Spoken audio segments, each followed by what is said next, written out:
Di sebuah desa terpencil di pedalaman Jawa, terdapat hutan yang dikenal dengan nama Hutan Kalap. Hutan ini jarang dimasuki oleh penduduk desa karena dipercaya menjadi tempat tinggal makhluk-makhluk gaib.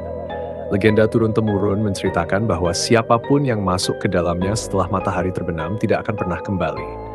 Suatu malam, seorang pemuda bernama Darto merasa tertantang untuk membuktikan bahwa cerita-cerita itu hanyalah mitos. Dengan keberanian yang membara dan sedikit rasa penasaran, ia memutuskan untuk masuk ke dalam hutan kalap. Saat matahari mulai tenggelam, Darto mengambil senter dan berangkat ke hutan, meskipun telah diperingatkan oleh penduduk desa. Awalnya, hutan itu tampak tenang.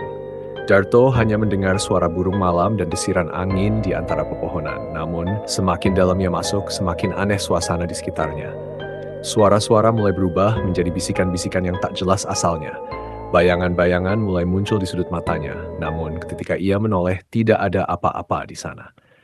Tiba-tiba, Darto merasa ada sesuatu yang mengikuti di belakangnya. Ia berhenti dan menoleh, tapi hanya kegelapan yang menyambutnya.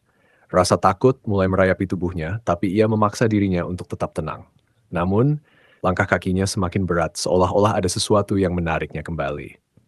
Dalam keheningan yang mencekam, Darto mendengar suara tawa kecil yang melengking. Suara itu semakin keras dan menghantui pikirannya. Ia menyorotkan senter ke sekeliling, dan di balik pepohonan ia melihat sosok bayangan hitam tinggi dengan mata merah menyala. Sosok itu mendekat dan Darto merasakan udara di sekitarnya semakin dingin. Panik, Darto berlari sekencang mungkin. Namun, hutan itu tampak tak berujung, dan ia mulai kehilangan arah.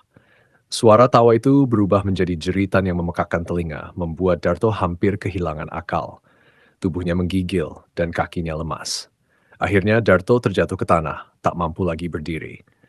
Sosok bayangan itu kini berdiri tepat di hadapannya, mengulurkan tangan hitamnya yang kurus. Darto tak bisa bergerak, seluruh tubuhnya kaku seolah-olah ada kekuatan gaib yang menahannya. Mata merah itu menatap dalam ke matanya, seakan-akan mencoba menarik jiwanya keluar dari tubuhnya. Keesokan paginya, penduduk desa menemukan Darto terbaring di tepi hutan. Ia masih hidup, namun matanya kosong dan tubuhnya lemah. Sejak saat itu, Darto tidak pernah berbicara lagi. Ia hanya duduk di depan rumahnya, menatap ke arah hutan kalap dengan tatapan yang penuh ketakutan.